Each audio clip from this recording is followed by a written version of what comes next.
ang kohara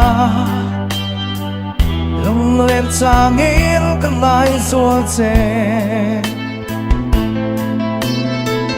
kim lại ném từ không nghe ôm cặp cha nan mồ lâu vui lên suy lu lên cha nghiến cái lại xua chê Daisy isung giam khắp hư dung lâu mình mềm về là ô riêng lô mà Daisy không lại đợi chê mang đèn lu hoa akan lên lại ni dung tích hà miêu thấy rèn yang cây rồng cây vĩnh lâu ô với khát tơ lăng đèn im tung lệ là suy lung lên trang đi không ai xua chê Daisy Isu giam khắp hư dung lâu mình đêm về là ô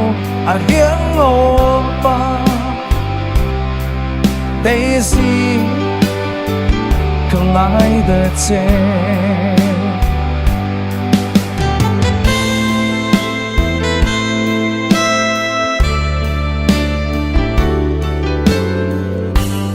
lạ nắng nề tâm mi héo chua lâu mà xe phong xe lắng lên lòng là cầm tiêm sống khá cùng chua lá lên từng dài ít về gió cao suy lu lên trang ít không ai xua chê Daisy isung giam khắp hư dung lâu mình lên về là ô riêng lô mà Daisy không lại đợi chê ô với khắp ta mà mấy biết thương mình hoan lẽ là cầm hung lâu mà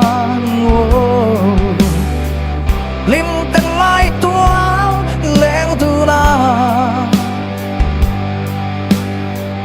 cả mel má leng phèl má xe vinh âm ba vòng tu xe li xoa mà in phong mi in mặt xe lắm quay mắt xe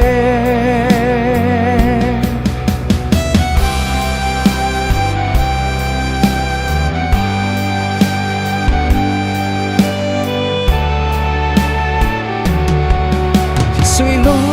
lên trang im không ai rùa chê Daisy isung giam khắp hư dung lâu mình đêm về là ô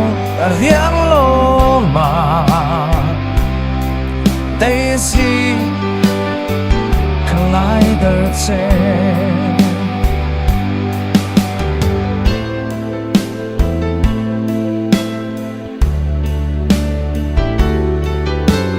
Thiên cái video channel liên luôn subscribe việc đó nè